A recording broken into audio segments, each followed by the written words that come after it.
الحمد للہ رب العالمین والعاقبۃ للمتقین والصلاة والسلام علی سید المرسلین۔ ناظرین کرام السلام علیکم ورحمۃ اللہ وبرکاتہ۔ ایمانی صفات کا عنوان لے کر آپ کی خدمت میں حاضر ہوں۔ ناظرین کرام، یہ بات بڑی وضاحت سے بیان کی جا چکی ہے۔ قرآن حکیم، اللہ کی کتاب قرآن مجید فرقان حمید، اس کی شرح بیان کرنے والے، اس کتاب کا علم دینے والے معلم الکتاب، اس کتاب کے معلم تھے، سمجھانے والے، سکھانے والے تھے۔ اس کے ساتھ ساتھ آپ پر حکمت نازل کی گئی۔ اس کے علاوہ اللہ کے پیارے پیغمبر محمد صلی اللہ علیہ وسلم کی زندگی کو اپنانے کا حکم دیا گیا۔ آئیے، وہ لوگ جو اللہ کے پیارے پیغمبر کے احادیث کو، آپ کی سنت کو، آپ کی زندگی کو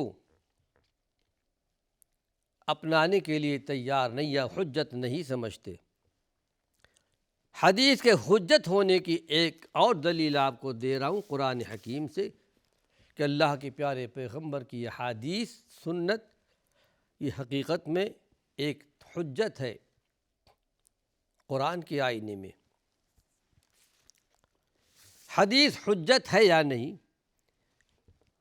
اور اس کو کوئی مسلمان نظر انداز کر سکتا ہے یا نہیں، اس کا فیصلہ اس طرح بھی ہو سکتا ہے جس کو قرآن حکیم میں بتایا گیا۔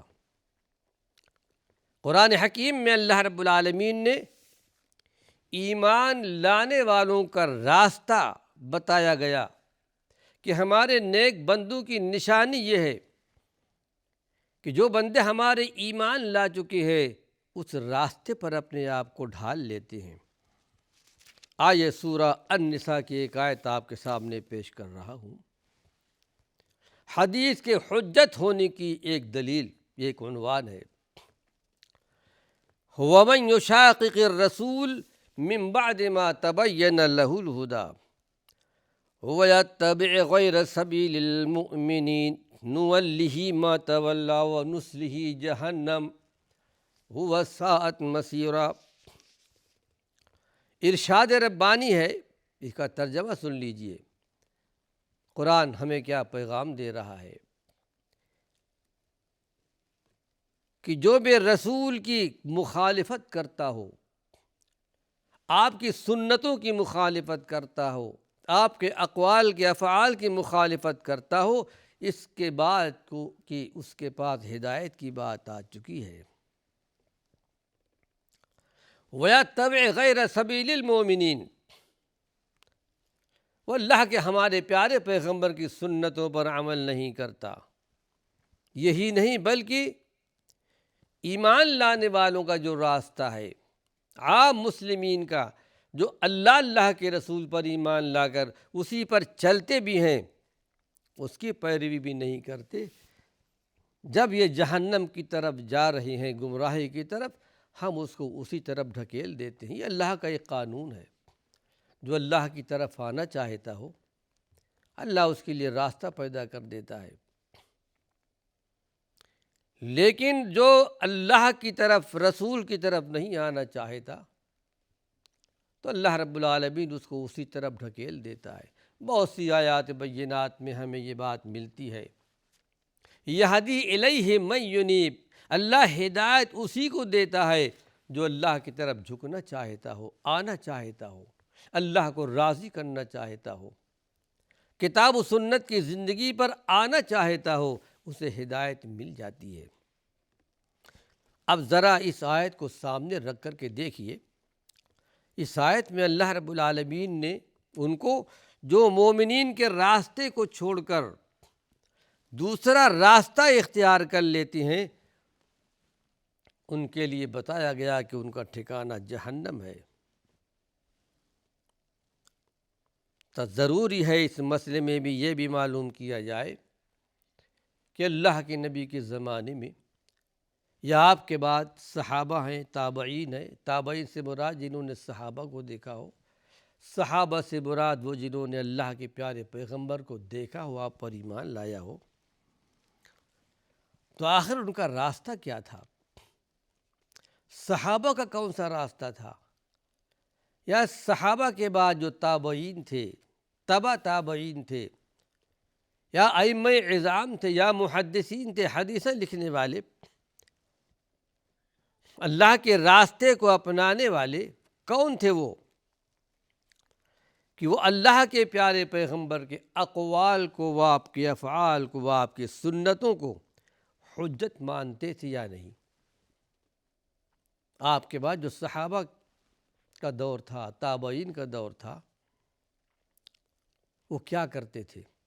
اللہ کے پیارے پیغمبر کے راستے پر چلتے تھے، حجت مانتے تھے حدیث کو یا نہیں مانتے تھے؟ بھائیے، کچھ تفصیل کے ساتھ اس پر ہم بحث کریں گے۔ یہ مسئلہ ذرا طول کر گیا ہے، لیکن بڑی وضاحت اس میں کر رہا ہوں، اور اللہ نے چاہا تو اس موضوع پر ایک چھوٹی سی کتاب بھی انشاءاللہ میں نکالوں گا، اس لیے کہ یہ فتنہ آج ہر جگہ بڑھ گیا ہے، اور ان کا نعرہ یہ ہے کہ ہمارے لیے صرف اللہ کی کتاب کافی ہے، حدیث کو نہیں مانتے۔ یہ دلائل جو دیے جا رہے ہیں کہ حدیث کو مانے بغیر چارہ ہی نہیں ہے قرآن کو سمجھنے کے لیے، دین پر چلنے کے لیے۔ اب یہ کہ ہمارے جو صحابہ تھے، اللہ کے پیارے پیغمبر پر ایمان لانے والے، آپ کے راستے پر چلنے والے تابعین تھے، انہوں نے کیا راستہ اختیار کیا؟ اللہ کے پیارے پیغمبر کی سنتوں پر عمل کرتے تھے یا نہیں کرتے تھے؟ آج اسلامی تاریخ کی طرف ہم رجوع کرتے ہیں، لیکن جو اللہ کے پیارے پیغمبر کی سنتوں کو نہیں مانتے اور تاریخ کو مان لیتے ہیں،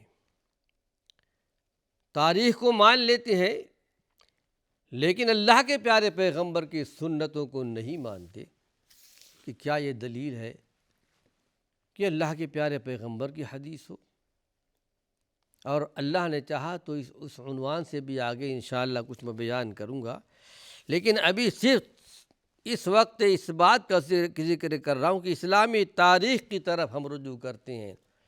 صحابہ، تابعین کس طرح اللہ کے پیارے پیغمبر کی سنتوں کو مانتے تھے اور عمل کیا کرتے تھے۔ تاریخ الخلفاء ایک بڑی معروف تاریخ ہے امام سیوطی رحمۃ اللہ علیہ کی۔ یہ کتاب عربی میں ہے اور بہت پرانے آدمی ہیں، یہاں کے نہیں، 700-800 سال پہلے کے یہ محدث ہے۔ اس کا اردو ترجمہ بھی ہند پاک میں ہو چکا ہے۔ لکھتے ہیں کہ ابو بکر صدیق رضی اللہ عنہ آپ کے بعد خلیفہ ہوئے، 2 سال اور تقریباً 10 مہینے تک بقید حیات رہے، اس کے بعد آپ کا انتقال ہو گیا۔ تاریخ الخلفاء میں امام سیوطی رحمۃ اللہ علیہ لکھتے ہیں کہ آپ کے پاس جب کوئی قضیہ، کوئی معاملہ آتا تھا تو دیکھتے تھے قرآن حکیم کے اندر کہ یہ مسئلہ قرآن کے اندر ہے یا نہیں ہے، قرآن سے فیصلہ کرتے تھے۔ اگر قرآن سے نہیں ملتا تو دیکھتے تھے کہ اللہ کے پیارے پیغمبر محمد صلی اللہ علیہ وسلم نے اس بارے میں کیا فیصلہ کیا ہے۔ صرف قرآن ہی کو نہیں، اللہ کے پیارے پیغمبر کی حدیث بھی تلاش کرتے تھے، آپ کے فرامین بھی تلاش کرتے تھے، اس بارے میں آپ نے کیا فیصلہ دیا اپنی امت کو۔ لیکن جب ان کو حدیث کے اندر بھی کوئی بات نہیں ملتی تو باہر نکل آتے مسجد میں، یا جس سے ملاقات ہوتی کہ بھائی ذرا بتاؤ، میرے پاس ایک ایسا مسئلہ آیا ہوا ہے، مجھے اس مسئلے میں نہ قرآن کے اندر کوئی بات، کسی بات کا پتہ چلا، نہ اللہ کے پیارے پیغمبر کی حدیث میں، کیا آپ لوگوں کو کچھ پتہ ہے؟ ظاہر ہے کہ حدیث کا علم ہر ایک کو پوری نہیں تھی. سارے صحابہ ہر وقت آپ کے ساتھ ہوتے نہیں تھے. کوئی بات آپ نے بیان فرمائی، عمر ابن خطاب موجود ہے، صدیق اکبر نہیں ہے، ابو ہریرہ نہیں ہے. بعد میں بتایا گیا کہ اللہ کے پیارے پیغمبر نے فلاں موقع پر یہ بات بیان فرمائی. ہو سکتا ہے کہ میں موجود نہ ہوں، آپ نے کوئی فتویٰ دیا ہو، بتاؤ. اور اگر تو اس میں بہت سے لوگ جمع ہوتے تھے اور کہتے تھے کہ ہاں اللہ کے پیارے پیغمبر نے اس معاملے میں یہ مسئلہ بیان کیا ہے، اور پھر اسی کے مطابق فیصلہ کرتے تھے. جب صحابہ دوسرے صحابہ گواہی دیتے تھے کہ آپ کا یہ فیصلہ تھا، صدیق اکبر نہیں سن سکے تھے. اس وقت صدیق اکبر کہتے، اللہ کی تعریف بیان کرتے ہوئے، الحمدللہ الذی جعل فینا من یحفظ عن نبینا، ساری تعریف اللہ ہی کے لیے ہے جس نے ہمارے اندر ایسے لوگوں کو اللہ نے پیدا کیا ہے جو اپنے نبی کی باتیں یاد رکھتے ہیں. اللہ کے پیارے پیغمبر کی سنت اور آپ کی حدیث کے مطابق فیصلہ دے دیا صدیق اکبر نے. اسلامی تاریخ ہمیں بتاتی ہے. اور ایک مسئلہ سن لیجئے، حضرت معاذ بن جبل ہیں، یمن کی طرف ایک گورنر کی حیثیت سے جا رہے ہیں. اس وقت آپ نے سوال کیا تھا، اے معاذ بن جبل، یمن تو جا رہے ہو، بتاؤ وہاں فیصلہ کس طرح دو گے؟ کہا، اے اللہ کے نبی، پہلے تو میں کتاب اللہ کو دیکھوں گا، اس کے بعد میں آپ کے فرامین کو، آپ کے اقوال کو دیکھوں گا. کہا اگر میرے اقوال بھی تم کو نہ ملیں تو کہا، اللہ کے رسول، میں اپنی رائے سے جو بہت قریب تر ہوگا اس سے فیصلہ دوں گا. اللہ کے پیارے پیغمبر نے حضرت معاذ بن جبل کو سینے پر ہاتھ رکھا اور دعا دی کہ پروردگار عالم، تو نے میرے امت میں ایسے لوگوں کو پیدا کیا ہے جن کو دین کی سمجھ ہے. یہاں بھی صرف یہ نہیں کہا کہ اللہ کی کتاب ہی سے فیصلہ دینا، نہیں، اللہ کی کتاب کے بعد اللہ کے پیارے پیغمبر کے احادیث، آپ کی سنت سے بھی فیصلہ دینا ہے. اور ایک مسئلہ، آپ کے وفات کے بعد سب سے پہلا مسئلہ پیش آیا. آپ دنیا سے تشریف لے گئے اور آپ کے جانشین، آپ کے بعد کون ہوگا، خلیفہ کون ہوگا؟ کیونکہ اللہ کے پیارے پیغمبر نے بظاہر کسی کا نام نہیں لیا، دنیا سے رخصت ہو گئے. بڑا مسئلہ پیش ہے کہ اب آپ کا جانشین کون ہوگا، آپ کے بعد خلیفہ کون ہوگا. طبقات ابن سعد بڑی معروف کتاب ہے اسلامی دنیا میں، تاریخ الخلفاء بھی ہے. اس میں علی رضی اللہ عنہ کا قول نقل کیا گیا ہے کہ اللہ کے پیارے پیغمبر کی وفات کے بعد ہم نے اپنا معاملہ جانشینے پر غور کیا کہ اپنا خلیفہ کس کو بنائیں. تو یہ طے پایا کہ اللہ کے پیارے پیغمبر نے صدیق اکبر کو اپنی زندگی میں نماز پڑھانے کے لیے آگے بڑھایا. اور اسلامی تاریخ ہمیں یہ بتاتی ہے کہ اللہ کے پیارے پیغمبر کی زندگی کے آخری لمحات میں 17 نمازیں صدیق اکبر نے پڑھائی تھیں. بلکہ ایک مرتبہ جب کہ آپ بیمار تھے، مسجد نہیں جا سکتے تھے، حالانکہ مسجد کی طرف، حجرے کی طرف ایک دروازہ تھا جہاں سے آپ نکلتے تھے، لیکن وہاں تک بھی جانے کی طاقت نہیں تھی. عائشہ صدیقہ جو صدیق اکبر کی بیٹی تھیں، عائشہ صدیقہ نے کہا کہ اللہ کی نبی، آپ کے ازواج مطہرات میں سے تھیں، کہ ہمارے ابا جان کو آپ آگے نہ بڑھائیے، بہت رقیق القلب ہے، یعنی دل ان کا بہت نرم ہے، نماز میں روئیں گے. تو آپ نے کہا کہ نہیں، عائشہ نماز صدیق اکبری کو پڑھانی ہے تمہارے باپ کو، اور انہوں نے نماز پڑھائی۔ علی رضی اللہ عنہ ارشاد فرماتے ہیں کہ جب اللہ کے پیارے پیغمبر نے اپنے زندگی میں نماز کے لیے صدیق اکبر کو آگے بڑھایا، اسی طرح ہم ہمارے اپنے دنیا کے لیے صدیق اکبر کو پسند کرتے ہیں، اور ابو بکر کو آگے بڑھایا اور ان کو خلیفہ متعین کر دیا گیا۔ یہاں بھی اللہ کے پیارے پیغمبر کو نہیں چھوڑا۔ تاریخ الخلفاء کے اندر ایک بات اور ذکر کی گئی کہ اللہ کے پیارے پیغمبر کی وفات کے بعد انصار مدینہ، انصار کہتے ہیں ان مسلمانوں کو جو مدینہ منورہ میں رہتے ہوئے ایمان لائے تھے، مسلمان ہوئے تھے۔ مہاجرین سے مراد وہ ہے جو مکۃ المکرمہ سے ہجرت کر کے مدینہ منورہ آئے تھے۔ انصار مدینہ نے کہا کہ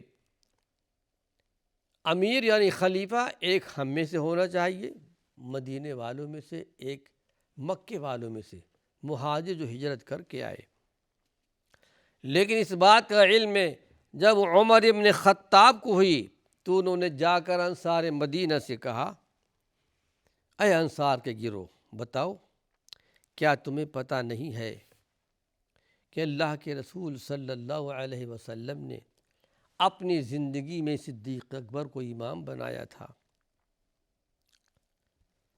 اب یہ بتاؤ تم میں سے کوئی کیا کسی کا دل گوارا کرے گا کہ صدیق اکبر کے ہوتے ہوئے کسی اور کو امامت کے لیے کھڑا کیا جائے؟